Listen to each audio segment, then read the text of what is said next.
আচ্ছা, পবিত্র কোরআন শরীফ আছে না, ওইগুলা নিয়ে বসতে বলেন। মেয়ে মানুষ তো এটা কদর বেশি দিতে পারে, ওইটা নিয়ে বসতে বলেন। আমি রেডি আছি। বিয়ের সিস্টেমটা কি হয়েছিল আপনি একটু ক্লিয়ার করেন। আমি সেখানে গিয়েছিলাম। কোথায় গিয়েছিলেন আপনি? আপনি কোথায় গেছিলেন? আমি ওই ইকরাদের বাসায়। আপনারা তো ওদের বাসা যাবেনই, কারণ মেয়ে মানুষ দেখলে আপনারা হচ্ছে তাদের বাসায় চলে যান। আমাদের কাছ তো এটাই, আমরা তো ঠিক আছে, তাহলে ওদের কাছ থেকে প্রুফটা নেন। আপনি আমার কাছে কেন চাচ্ছেন? বলেছে, সে ব্লেম করছে যে সাদা কাগজে। আমি তো এটা থানায় দেখাবো ভাই। আমি তো এইভাবে সাদা কাগজে কখন নেওয়া হয়েছে আমি বলছি। সাদা কাগজে নেওয়া হয়েছে যখন রিটার্ন দেওয়ার সময়। ইকরা যখন ওর কাছে গেছে, একা চলে আসবে, একা। আমি আর ও গেছি বাইরে চা খাইতে, হঠাৎ করে দেখি ইকরা রিক্সায় উঠছে। তো রিক্সায় উঠেছে, যাচ্ছে কোথায়? ও দেখা কি যাচ্ছে কোথায়? না আমি করছো বাসায়, চলো বাসায় নিয়ে গেলাম। আমরা জিজ্ঞেস করি তুমি যাচ্ছ কোথায়? টিকা বলতেছে না আমার আম্মুর কাছে যেমন আমার যেদিকে দুই চোখ যায় সেদিকে যাবো না। তখন বললাম যে তুমি একা আসছো, তোমাকে জোর করছে কেউ না। যেদিন ও আমাদের কেরানীগঞ্জ আসছে সেদিন আমরা থানা থেকে পুলিশ আনছি।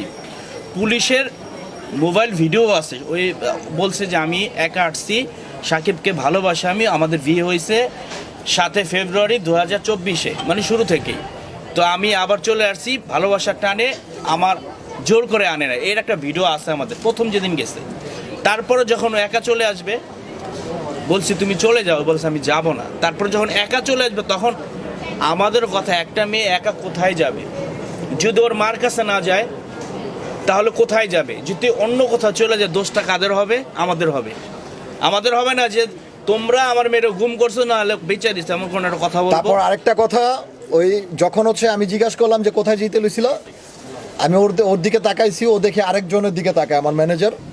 পরে দিলাম একটা থাপ্পড় দেওয়ার পরে হচ্ছে ও বলতেছে যান পায়ে ধরি, হাতে পায়ে ধরি। ও আমার শিখাই দিছে যে তুমি ভালো না, এই জন্য আমি চলে যেতে লইছিলাম, আমার মাফ করে দাও, আমার আম্মুর হাতে তুলে দিও না, আমি তোমার সাথে সারা জীবন থাকতে চাই। আমি বলছি যে না, এইভাবে যদি আরেকটা দিন বের হয় তাহলে তো আমি গুম খুনের মামলা খাবো। এই জন্য ওর আম্মুর হাতে হচ্ছে উঠাই দিছি। যে ওর বয়স যেহেতু হয় নাই, ওর আম্মু বলছে বয়স হয় নাই, তা বয়স হইলে তখন হচ্ছে আনুষ্ঠানিকভাবে উঠাই নিয়ে আসবো, চিন্তা ভাবনা আছে। কিন্তু এখন আপনার মন ভাঙা গেছে, যার কারণে কি মন ভাঙা কি মন আমার ভাঙা, এই জন্য ওরে উঠায় নেওয়ার আর কোনো চিন্তা ভাবনা নাই ভাই। ওরে মন থেকে মুছা দিছে এখন। আমরা তো মজার ছলেই বলি, এই কারণে কি এইটা তো আপনি অভিনয় করেছেন কিনা? এই যে ব্যানারটা, এটা সিঙ্গার আসলে ওরকম কিছুই বলছে যে ভাই এটা আপনাকে মিন করেই লেখা হয়েছে গানটা। সো মনটা আমার ভাঙ্গা দিলি তুই, এই তোরে ছাড়া বুঝি না কিছু, এরকম মানে একটা গান আছে। ডেডিকেট করবেন কিনা তাকে ডেডিকেট করার মতো কিছু না। আমার লাইফে যেটা ঘটবে আমি ওইটাই তুলে ধরার চেষ্টা করবো। কারণ আপনারা দেখছিলেন যে একটা শর্ট ফিল্ম বানাইছিলাম, যে আমার সাথে যে ঘটনা ঘটছে ওই ঘটনা দিয়ে একটা শর্ট ফিল্ম বানাইছি। আমি কিন্তু খুবই কম কাজ করি, কিন্তু কাজ হচ্ছে যখন করি তখন ভালো কিছু করার চেষ্টা করি। সাকিব ভাই, আপনার মিউজিক ভিডিও নিয়ে কি প্রত্যাশা?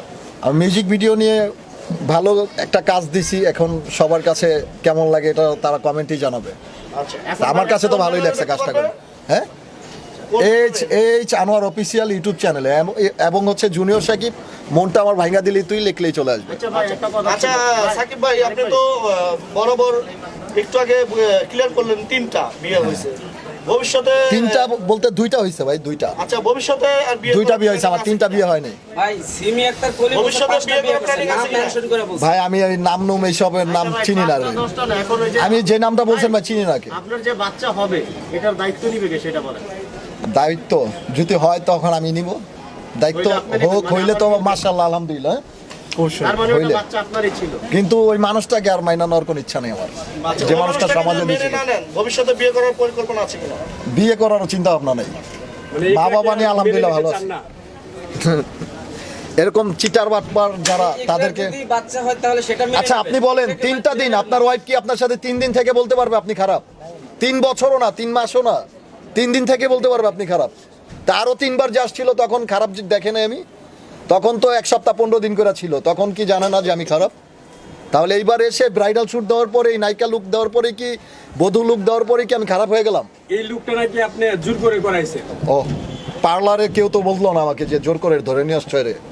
সেনাবাহিনীরা দেশ কন্ট্রোল করে, এখন জোর করে কিছু হয় না ভাই। বাংলাদেশ সেনাবাহিনীর প্রতি তো আস্থা আছে আপনাদের, আমি ওই আস্থা নিয়েই চলি।